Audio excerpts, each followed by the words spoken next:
Video को आखिर तक ज़रूर देखिएगा। आखिर में आपके साथ एक दुआ शेयर की है, वो ज़रूर देखिएगा। वीडियो को लाइक कर लीजिए, चैनल को सब्सक्राइब कर लीजिए और बेल आइकन को क्लिक कर लीजिए। अस्सलामु अलैकुम वरहमतुल्लाहि वबरकातुहू।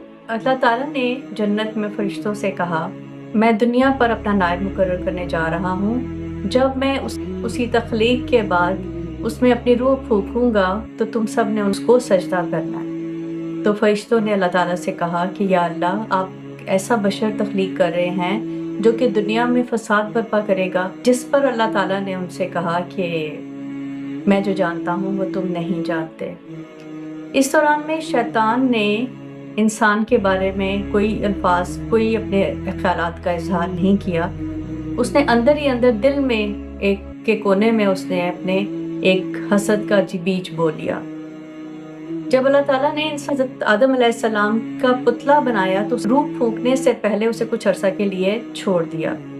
इस दौरान में शैतान उसके इर्द गिर्द चक्कर लगाता रहा और उसके मुंह से एंटर हुआ और एनस के रास्ते से बाहर निकल आया और अक्सर उसके इर्द गिर्द चक्कर लगाता था, जिससे जाहिर होता है कि उसके अंदर जेलसी, कीना, बुग़्ज़ और रंजिश थी इंसान की पैदाइश पर। तो जब अल्लाह ताला ने हज़रत आदम अलैहिस्सलाम में अब रूह फूंक दी तो अल्लाह ताला ने हुक्म दिया कि अब इसको सजदा करो। तो तमाम फरिश्तों ने तो सजदा कर दिया, लेकिन शैतान ने सजदा नहीं किया। उसने दो बातें थी जो शैतान ने की। एक, तूने इसकी तख्लीक मिट्टी से की है जबकि मेरी तख्लीक आग से हुई है। और दूसरी बात जो उसने की वो ये थी कि तूने मुझे अल्लाह पर बहतान लगा दिया कि तूने मुझे गुमराह किया है, तो मुझे मोहलत दे कि क़यामत के दिन तक मैं इनको रास्ते से भटकाता रहूँगा। हज़रत आदम अलैहिस्सलाम की तख्लीक का वाक़या सूरह अल-अराफ़ में, सूरह बकरा में, सूरह सौद में, सूरह ताहा में किया गया है। सूरह अराफ़ का तर्जुमा मैं आपके साथ आज शेयर करूँगी। एक और वीलॉग मैं आपके लिए बनाऊँगी जिसमें सूरह बकरा में इस वाक़े को किस तरह से पेश किया गया है वो आपके साथ शेयर करूँगी। बिस्मिल्लाहिर्रहमानिर्रहीम।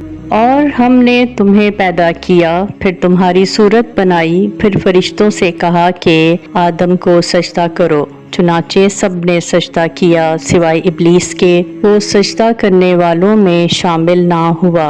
अल्लाह ने कहा, जब मैंने तुझे हुक्म दे दिया था तो सजदा करने से किस चीज ने रोका? वो बोला, मैं उससे बेहतर हूँ। तूने मुझे आग से पैदा किया और उसको मिट्टी से पैदा किया। अल्लाह ने कहा, अच्छा तो यहाँ से नीचे उतर, क्योंकि तुझे ये हक नहीं पहुँचता कि यहाँ तकब्बुर करे। अब निकल जा, यकीनन तू जलीलों में से है। उसने कहा, मुझे उस दिन तक जिंदा रहने की मोहलत दे दे जिस दिन लोगों को कब्रों से जिंदा करके उठाया जाएगा। कहने लगा, अब चूंकि तूने मुझे गुमराह किया है इसलिए मैं भी कसम खाता हूँ कि इन इंसानों की घाट लगा कर तेरे सीधे रास्ते पर बैठ रहूंगा। फिर मैं इन पर चारों तरफ से हमले करूंगा, इनके सामने से भी और इनके पीछे से भी और इनकी दाईं तरफ से भी और इनकी बाईं तरफ से भी, और इनमें से अक्सर लोगों को शुक्रगुजार नहीं पाएगा। अल्लाह ने कहा, निकल जा यहाँ से जलील और मरदूद होकर। इनमें से जो तेरे पीछे चलेगा वो भी तेरा साथी होगा और मैं तुम सब से जहन्नुम को भर दूंगा। और ए आदम, तुम और तुम्हारी बीवी दोनों जन्नत में रहो और जहाँ से जो चीज़ चाहो खाओ, अलबत्ता इस खास दरख्त के करीब भी मत फटकना, वरना तुम ज्यादती करने वालों में शामिल हो जाओगे। फिर हुआ ये कि शैतान ने उन दोनों के दिल में वसवसा डाला ताकि उनकी शर्म की जगहें जो उनसे छुपाई गई थीं एक दूसरे के सामने खोल दे।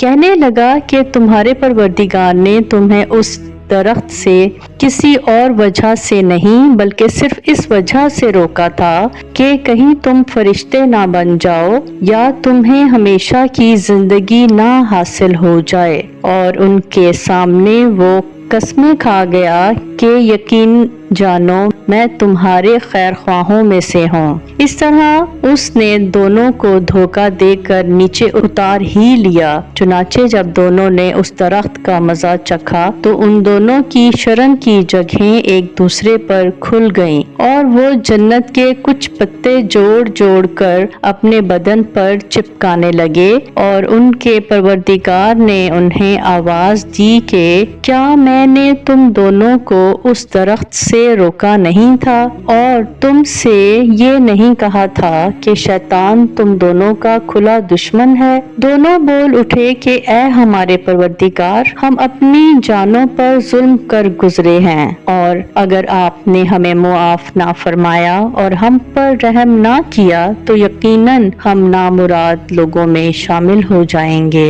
اللہ نے آدم، ان کی بیوی اور ابلیس سے فرمایا، اب تم سب یہاں سے اتر جاؤ، تم ایک دوسرے کے دشمن ہوگے اور تمہارے لیے ایک مدت تک زمین میں ٹھہرنا اور کسی قدر فائدہ اٹھانا طے کر دیا گیا ہے۔ فرمایا کہ اسی زمین میں تم جیو گے اور اسی میں تمہیں موت آئے گی اور اسی میں سے تمہیں دوبارہ زندہ کر کے نکالا جائے گا۔